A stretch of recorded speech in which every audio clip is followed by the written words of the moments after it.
You're listening to Beauty, Strength, and Dominance, the official podcast of Lingerie Fighting Championships. And now, here's your host, Michael Larkin.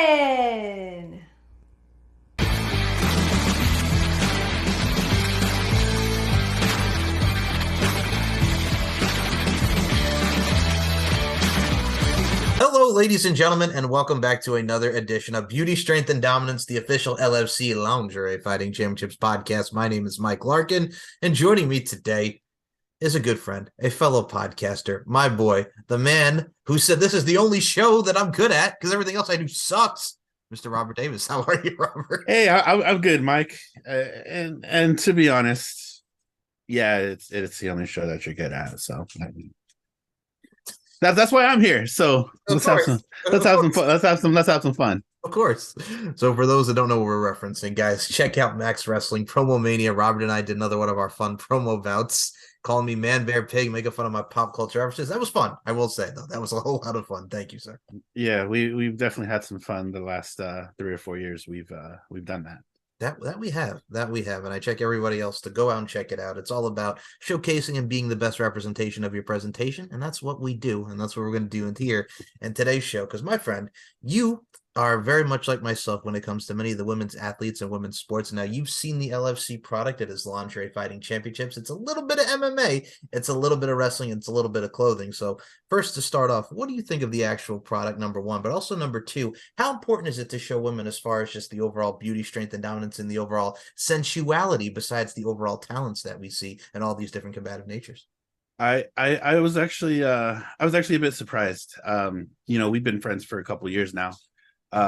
Feels like decades, but and that's not a bad thing, of course. But I was actually pretty shocked that the product was, good. These girls know what they're doing. Like, they're captivating in what they're trying to accomplish.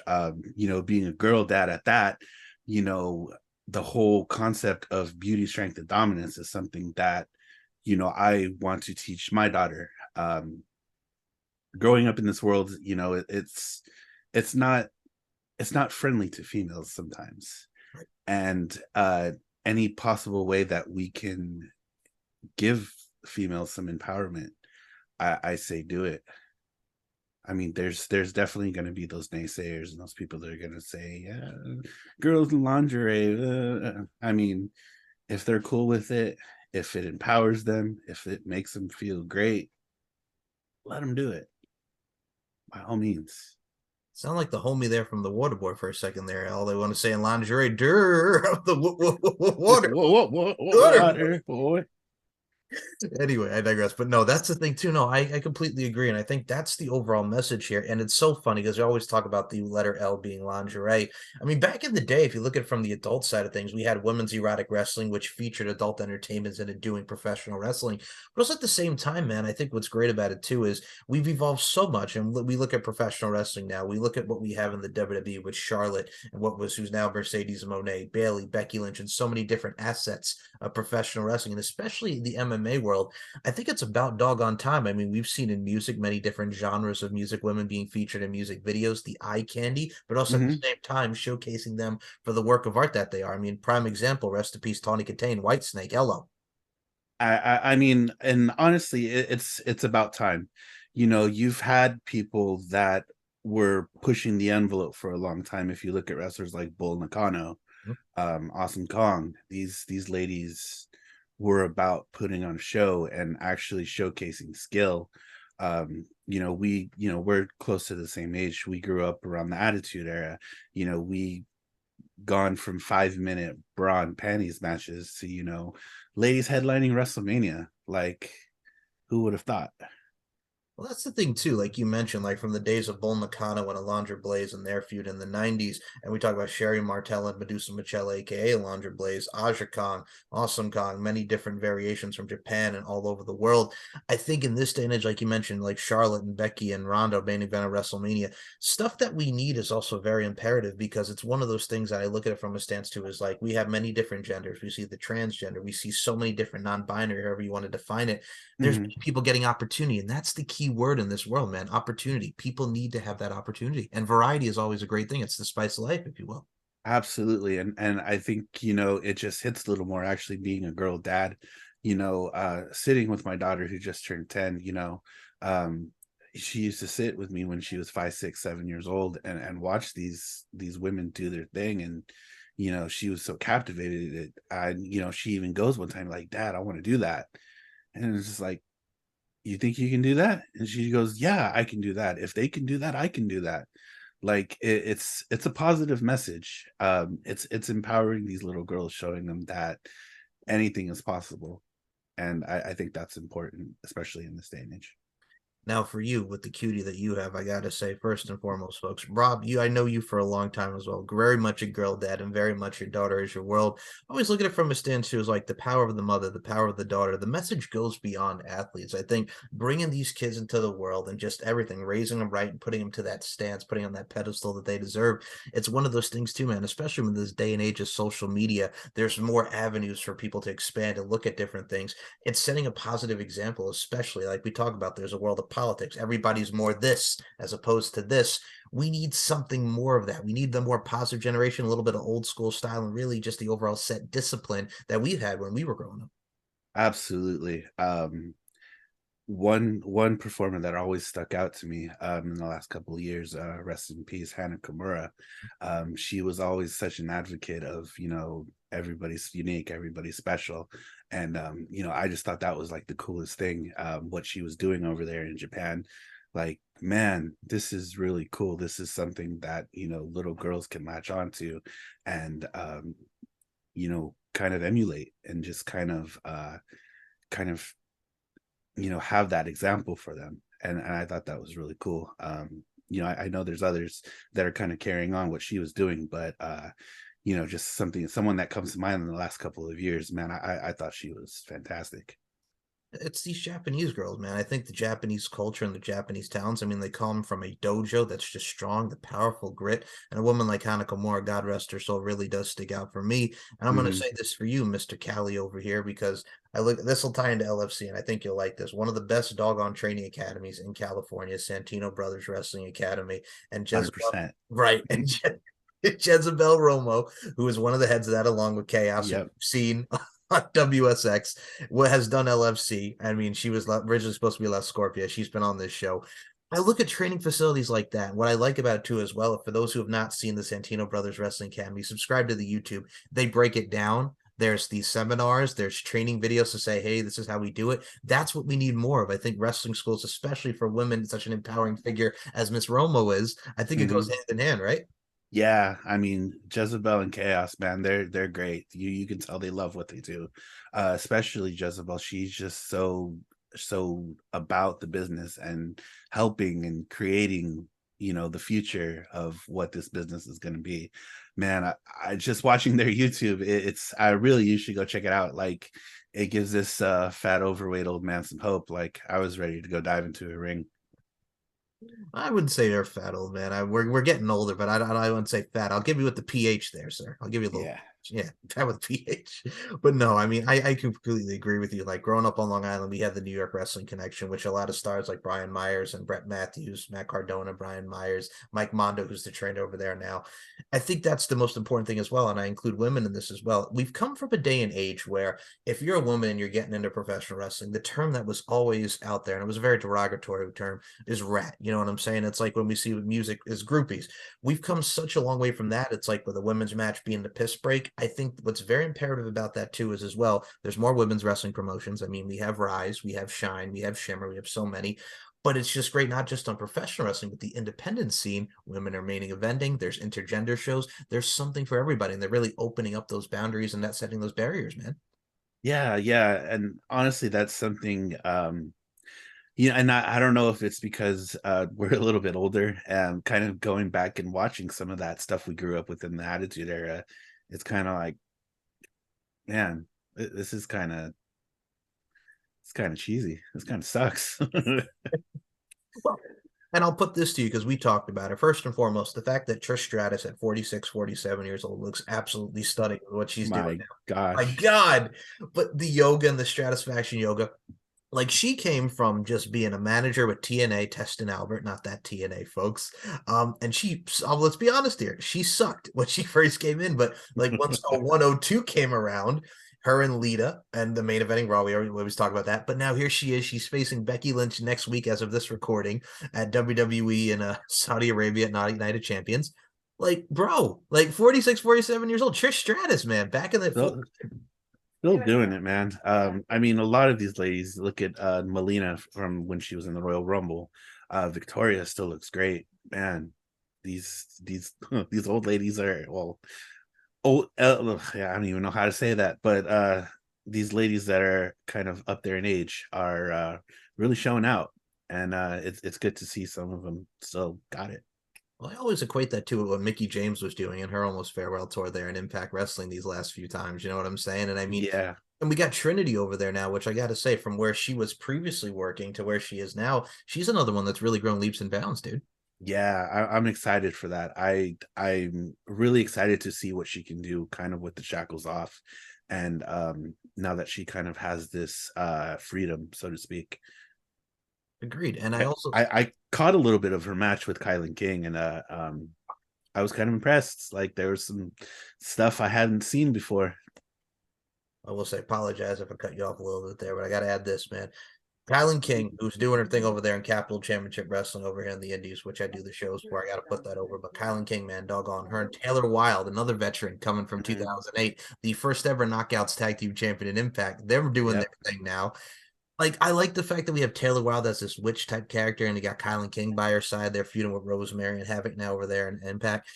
Like, that's another one too, man. Like, Kylan King is another one on the rise, and also gives her the opportunity to face Deonna Purrazzo, who kind of got a little bit of the shaft during her WWE tenure. And I look at how much growth Deonna's had.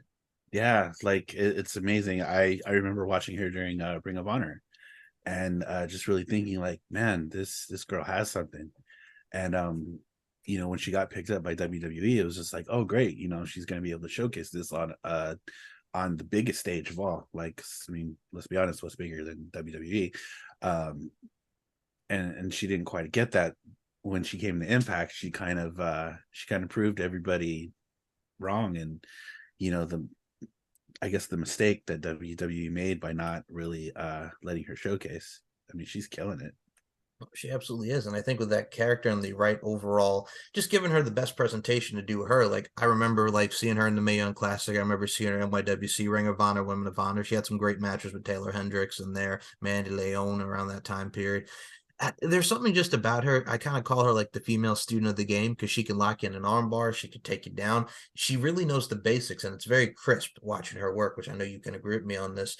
But dang, man, I like the fact that we also have, and I'll say this right now, I've seen young girls now that have only done it for like a year or two now, and they're continuing to hit that cellar, and you know what I'm saying, that pillar, if you will. And look at the girls on AEW. We talk about Jade Cargill, Taya Valkyrie. I mean, there's so many women on the rise there. The Japanese talent like Hikaru Shida. There's just so many amazing talents there as well. And I think it's great that from the stance of also working the indies, working AEW, they get a chance to really go around with it. One that kind of jumped out to me was Billy Starks. Oh, my goodness. She's should be graduating high school here in about 2 weeks or so. And she's already got like 300 matches under her belt or something like that. Yeah. My gosh, I've watched a couple of her matches for Warrior Wrestling. It's insane. She's already got like this veteran like presence about her, and you know, she's gonna be walking the cap and gown, graduating high school here in about a week or two. Well, I kind of equated to, like, I see a girl like her, and I see a girl like you know, Thea Hale on NXT, the one that's with Andre Chase and that whole thing. Yep. That girl's like 18 and 19 years old. They're already busting it out, and I love it. Like, killing it. Right. And like, she has that character. Billy Starks has that look and that overall, you know, impression about her. Like, I think it's great just to accentuate really those that are 18 or 19 and really who are focused into this, because even at such a young age, they have that overall tutelage and that knowledge that they soak it all in. You know what I'm saying? Eyes and ears open, as they say when it comes to professional wrestling training. So that is something that's very much key. and I'm going to add this to you as well, because we've talked about the women that have been in LFC, like your Shelly Martinez is the former Ariel in WWE, your Renee Michelle's, Roxy Roundhouse Michaels, and so many talents.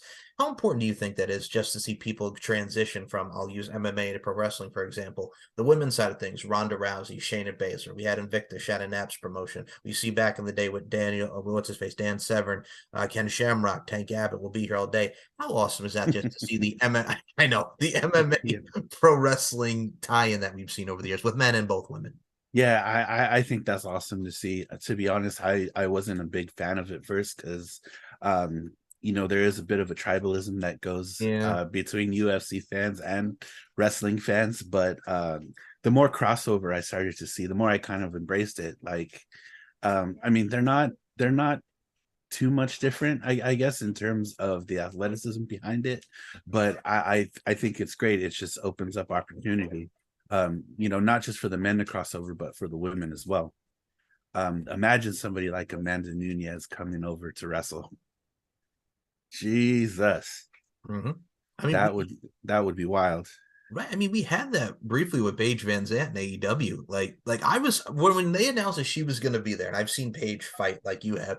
Like, first of all, she's very small, but she's very quick. You know what I'm she's saying? Very quick. Right. Like, I was looking forward to that. I know she's doing some bare knuckle fighting now. And the way I equate it to is, like, I mean, she's made the news. Ty Emery, she was in the LFL. She did a lot of stuff there. She had her bare knuckle fighting debut, won, and then she flashed the crowd. What's a better way to say I won than flashing the crowd, right? Yeah, and that's something that nobody's gonna forget. Right. You have to make your moment. From the moment you step out of that curtain, every time is a moment. Every little step that you take is a moment, my brother. And she created that. Absolutely. That's for sure. Absolutely. Now, what other moments that'd be great to create here, man, is we talk about women being a work of art. We have so many talents here. You, my friend, have been doing your thing on the music side. 100 riffs in 100 days. Check out Rob on Instagram, dude. You've been killing on the riff side of things. We're on I just posted day 19 probably about 2 hours ago. So a lot of good stuff coming. Definitely a lot of good stuff coming. I've actually I guess I can talk about it here. Actually probably going to be putting together a new project, which, to tie into what we got going on here, it's going to have some females involved. Being a metal musician, it's obviously a male dominated genre, and the women are starting to kind of peek in, with metal bands like Arch Enemy, Ginger, these female fronted bands. So I'm kind of excited to kind of get that going. First of all, congrats, man. I look forward to seeing that. Now, for me, I'm going to say this right now, and I'll say this as a kid growing up in the 90s into the 2000s. I know a lot of people crapped on her. Some people were very 50-50 on her voice. But god dang, man, when Evanescence came out in 2003 and Amy Lee and how she could just scream and she could hit that note, dude, biggest Evanescence fan from Bring Me to Life and everything. I know you know where I'm going with this, man, because that Fallen album is a badass album. It is. And it's funny you should bring that up because I was at work today and My Immortal came on the stereo in the store, and I anytime I hear that song, I just have to stop and listen to it, man. Her voice is just, man, it's next level, especially on that song. I will say this because this is wrestling oriented too, because what you and I talk about a lot. Do you know that they actually use that? When I always say this and we joke, when the Ruthless Aggression era, when WWE could use music and not stuff like Demi Lovato and all the stuff that's out now that's very summer-ish, that doesn't make you want to fight. It really makes you want to dance, if that makes sense. Absolutely. So absolutely. My Immortal was used for, remember Classy Freddie Blassie, God rest his soul? Yes. Was what they used for his video package in tribute. They actually used that. Really? Yes. I didn't. Wow. Oh, you're taking me back, man. But yeah, no. And it's funny, like the first time I ever heard Bring Me to Life. Now, do you remember Daredevil, right? With Ben Affleck and Jennifer Garner? Oh, people crapped on that movie, but I remember seeing it in the theaters. And when that song came on, oh my God, right? Because that was on the soundtrack.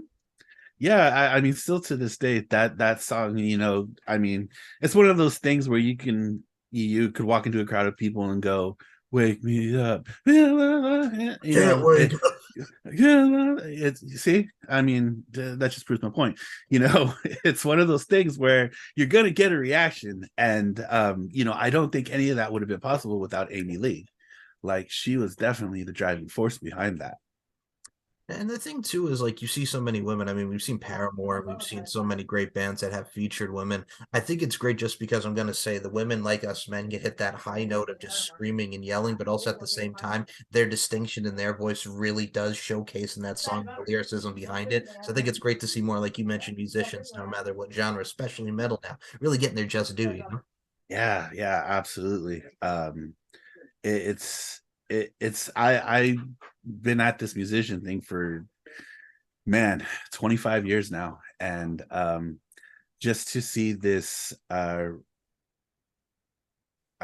guess uprise of female musicians kind of stepping in and stepping out and just kind of showing, showing us what they can do. It's great, and I'm all for it.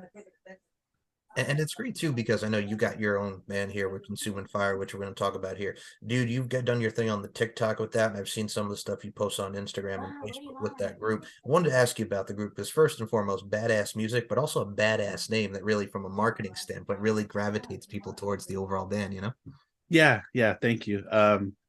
Uh and it's usually a surprise when I tell people this, because Consuming Fire is actually a Christian band. We sing about Christian themes and stuff, and we took it from a Bible verse.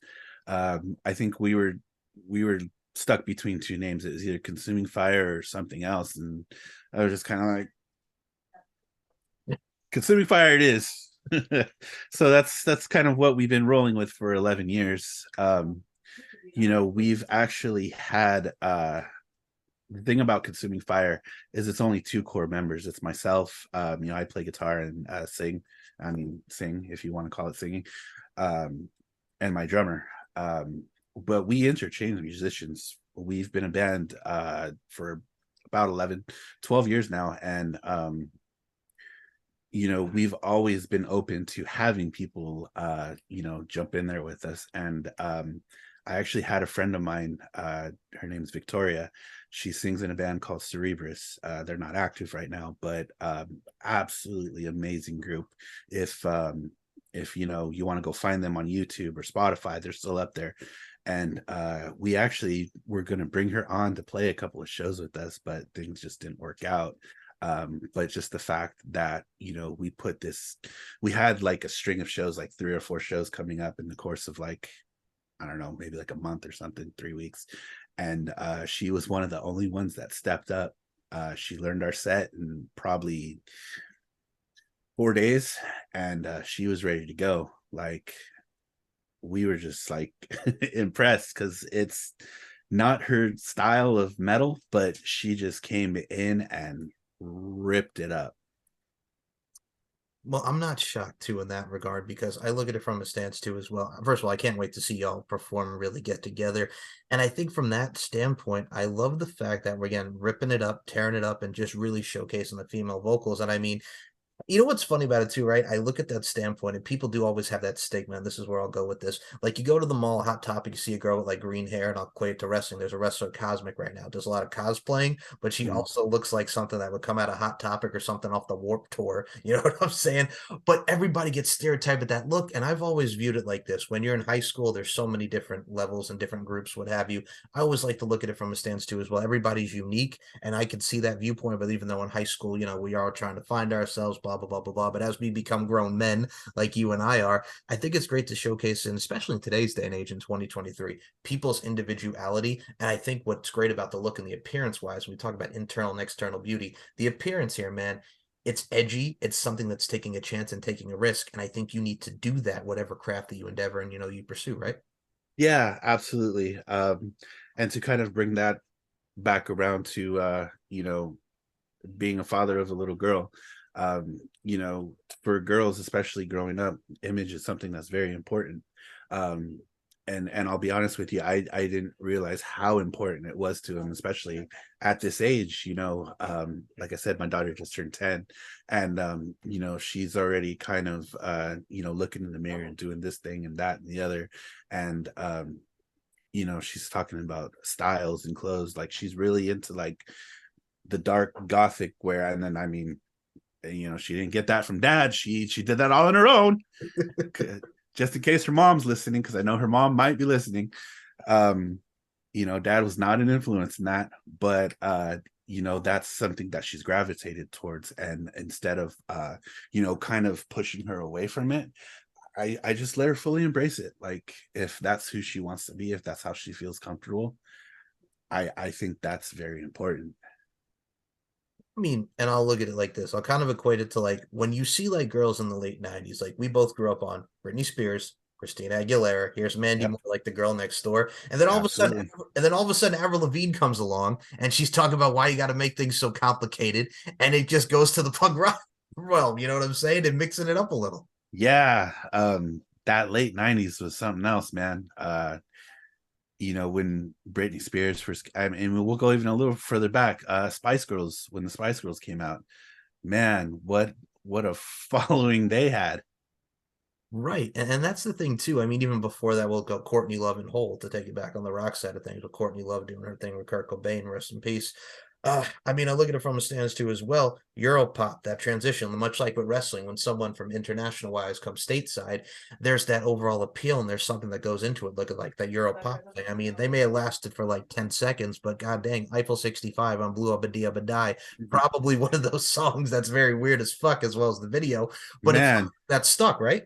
it absolutely did, and it's somehow made its way into like the metal genre. Like, metal bands are doing covers of it, and I'm just like, this has no business being this good. And it's like, holy crap, it kind of makes you go back and like look at these things, like, who did this, who's the original singer? If this is not an original, like, what's going on? It kind of gets you to dig and kind of look and observe and find things out, which is always something that's really cool. It kind of reminds me, remember the Punkos pop albums that they had, and you got like Escape the Fate doing Smooth, and then all of Yeah, a sudden Here Comes a Day to Remember doing Since You've Been Gone by Kelly Clarkson. My God. yeah. Those are something else. I there was a I forget what band it was, but somebody did Hello. Um I'm probably gonna have to go look that up. But it's just like, hello from the other side. And it's just like, what? Right? I know. It reminds me, I'll take this back because you know I'm a Disney nerd here. When Freaky Friday came out with the Lindsay Lohan and Jamie Lee Curtis version, folks, not the OG one with Jodie Foster, the 2003 one. Literally in the background, her and Chad Michael Murray. Yes, I'm talking about Chad Michael Murray are listening they're in the cafe scene, right? And the song that's playing on the radio is Hit Me Baby One More Time by Bowling for Soup. Bowling for Soup. Bowling for Soup. 1985, Bowling for Soup. She's the girl all Man, the bad guys want. Bowling for Soup. So yeah. man, I'm gonna need them to write a new song. They need to do like 1992 or something. Like, we're getting up there. Yes, we are.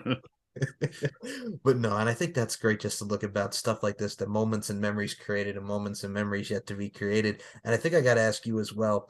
I look at so many women that are out there right now. I think one of the ones that really sticks out to me, and I like the fact that, and we'll talk about this one, Shotzi Blackheart. Like we talk about looks.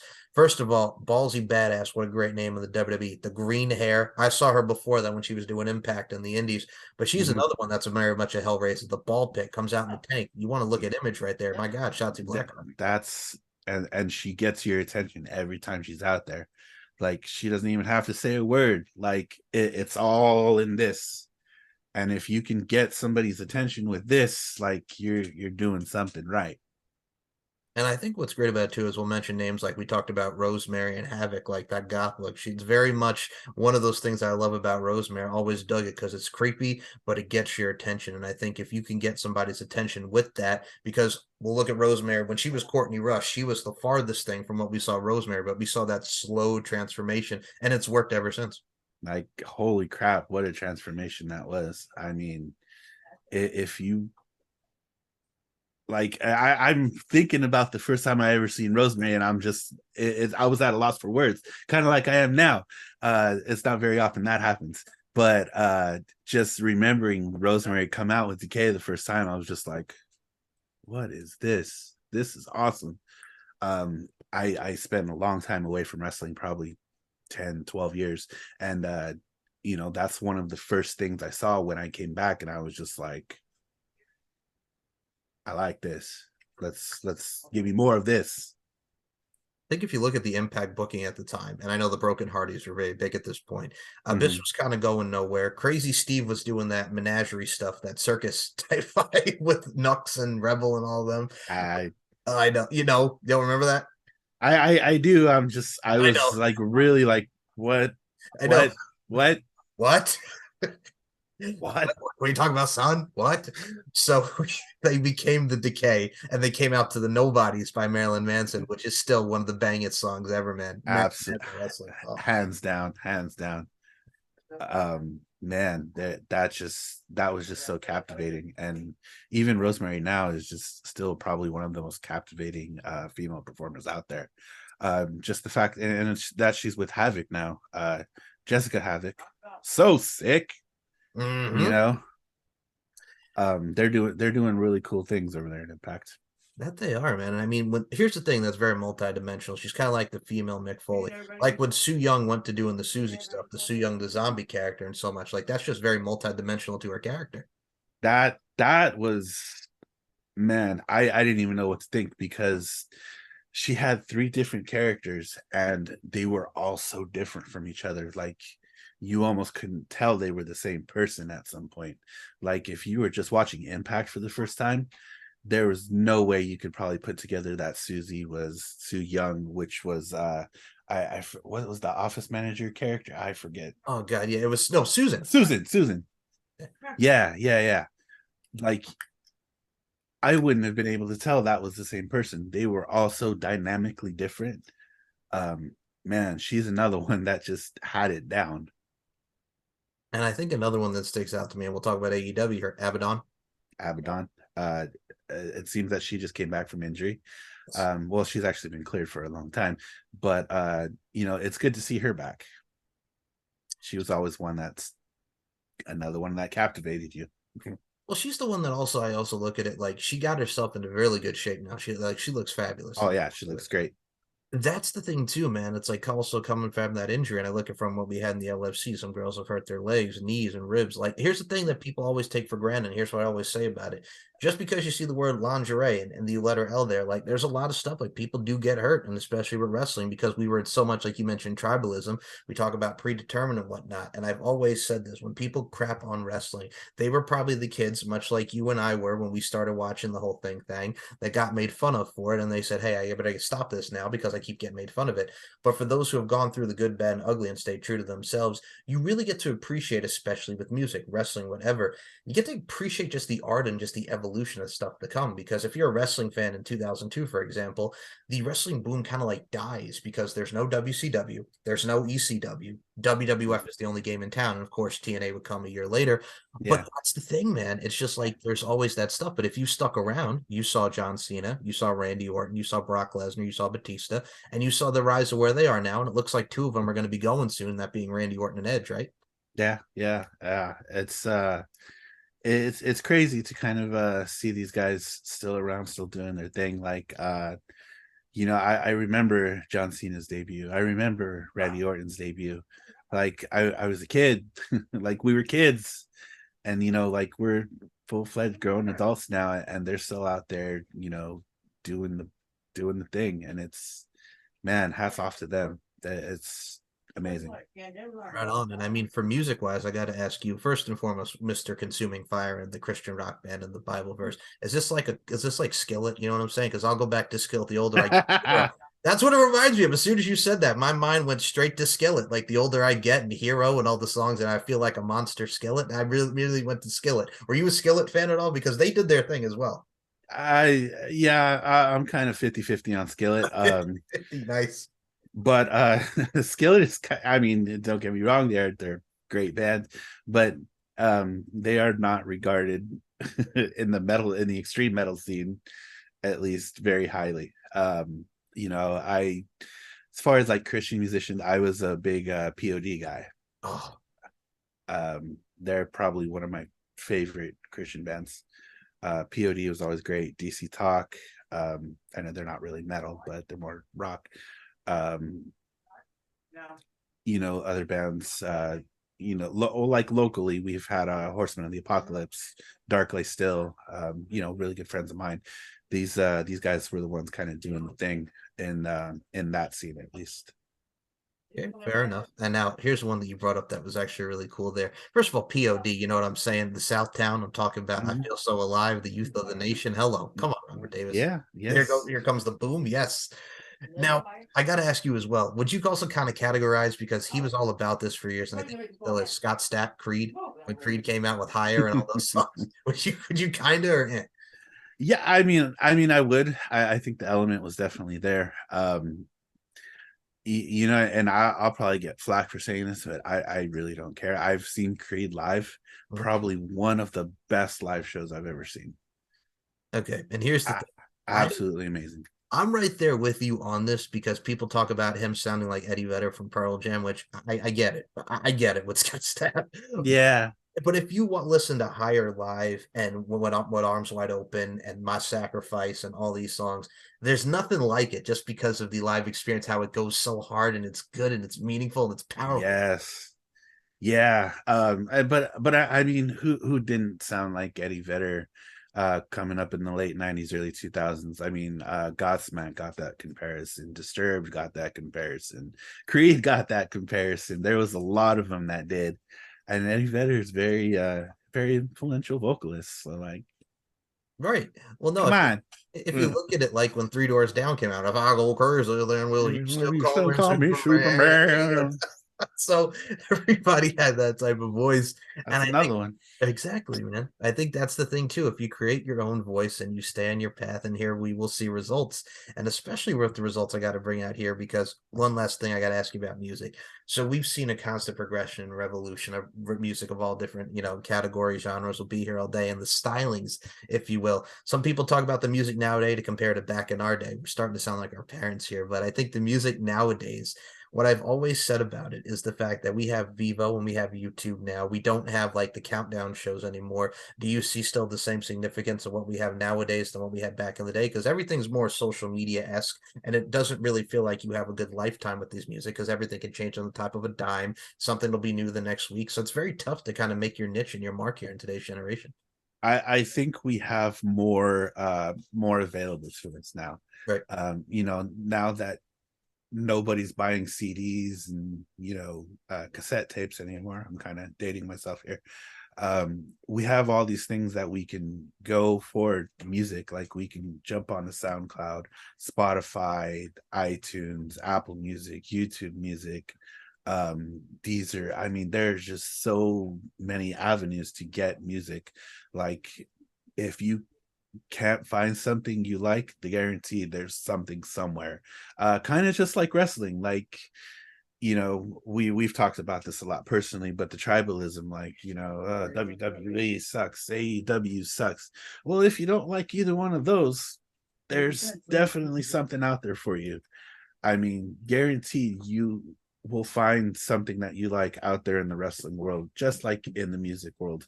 There is guaranteed something out there for everybody.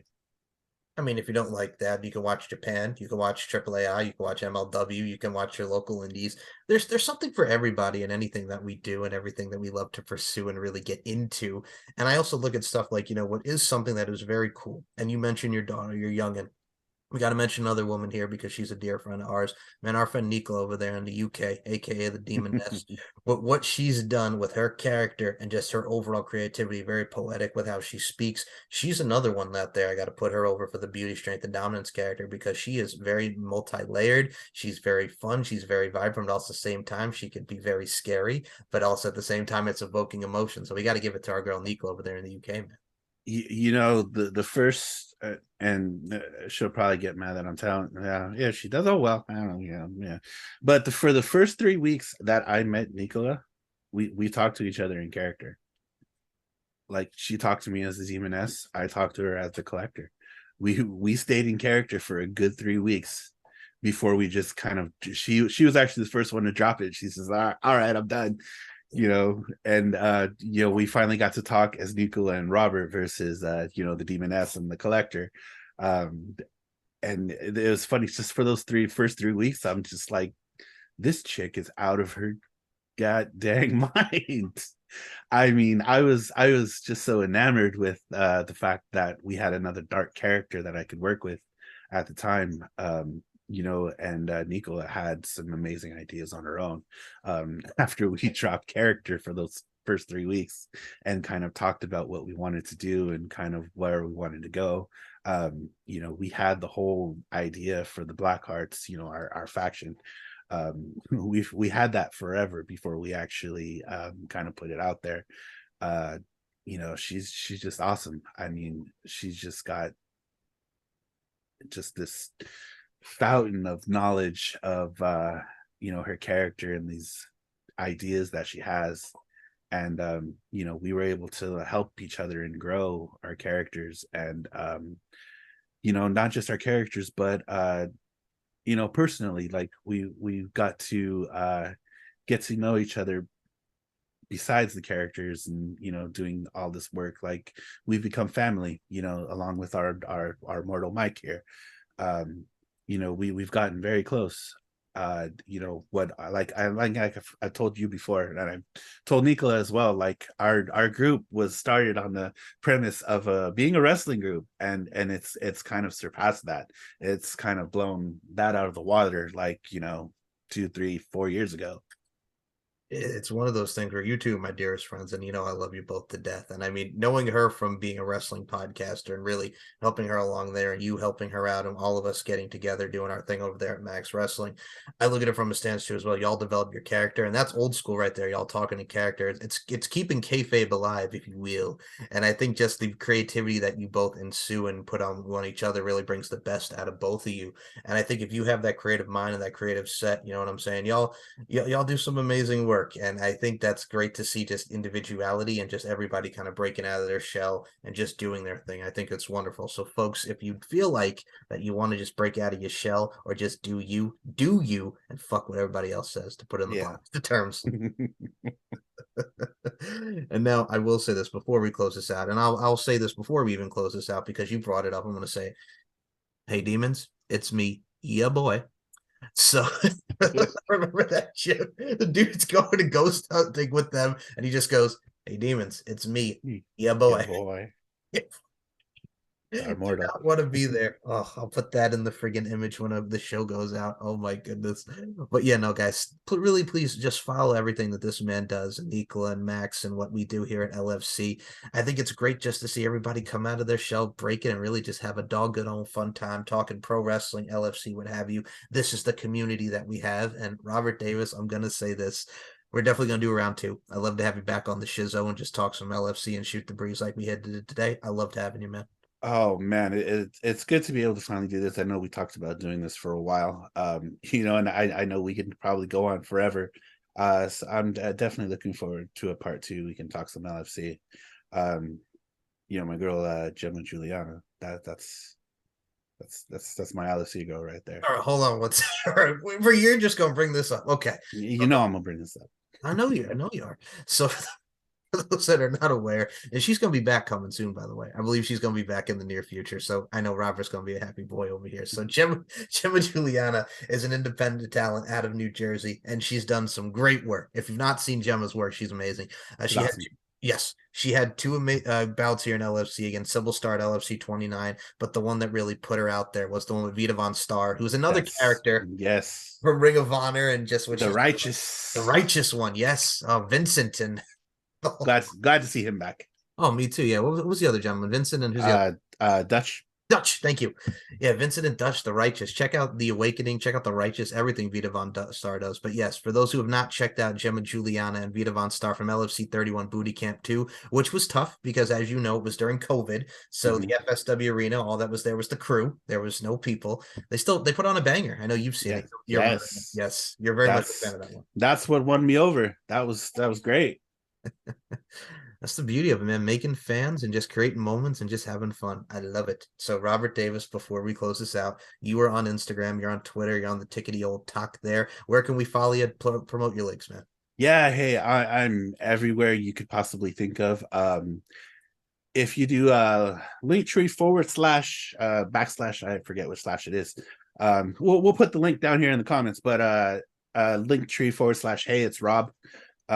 You'll find me on Instagram, Facebook, Twitter, Twitch, TikTok, YouTube, some other stuff. Come say hi. Beautifully said. The link will be in the description. Now, okay, Mr. Hey, I'm Rob. Is that like Jimmy Neutron with the three-eyed monkey? Hi, I'm Paul. Is that what that kind of is like? Is it sort of kind of? That's exactly where it came from. It also reminds me of, okay, I'm a nerd. I know. Nick Jr. Hey, it's Franklin. Remember the talking turtle? You remember Franklin? Yes, I do. Go the new Jack Jr. route. Oh my goodness. Or hey, it's Conrad. What Conrad Thompson's doing for wrestling podcast. But no, check out Hey, I'm Rob and check out Consuming Fire and what Robert Davis does. Oh, do you also want to promote Max Wrestling because you do have the TSK Chronicles? I mean, since we're here, we do a show called Kicking It with the TSK. Me and some of my other TSK brothers. We were on a bit of a break, so we'll actually be resuming progress here very shortly. We've got a couple of big things we want to talk about. We've got Forbidden Door coming up that we'll be releasing a show on. We've got the AEW show at Wembley we'll be talking about. Some big things coming up in wrestling. Catch us on the Max Wrestling YouTube. Find us there, Kicking It with the TSK. And on that note, as I always say with the show, LFCfights.com, LFC Fights on Twitter, Instagram, fights_LFC on Instagram, and just follow Lingerie Fighting Championship. Subscribe to the YouTube channel. You could check out this show in the VIP section of LFCfights.com. And you could also check out everything that we've done from Get Wet, which also featured Coolio and some, God rest his soul, and so many great guests on that show. I mean, Life of the Party is now on the LFCfights.com VIP section. There's LFC Exposed, which does show one of Robert's favorite bouts with Gemma Giuliana and Vita Von Star and the build up to it. And so many great stuff on the LFC Fights. Become a member, subscribe, and go on to LFCfights.com. You don't want to miss it. It's a great plethora of action, plethora and variety of content. And like I said, before we close this out, as I always say, beauty, strength, and dominance, the three key elements that make women the work of art that they are. And Robert Davis, I'm going to say, do you have any final words to the LFC universe and the overall fan base here on beauty, strength, and dominance? Keep doing what you're doing. I know there's probably times where it doesn't seem you're making an impact or making a difference, but you are. If it's one person at a time, it's one more person at a time. So keep doing what you're doing. Beautifully and eloquently said. And that, my friend, is too sweet. Throw it up. We'll see you next time. Thank you, Robert.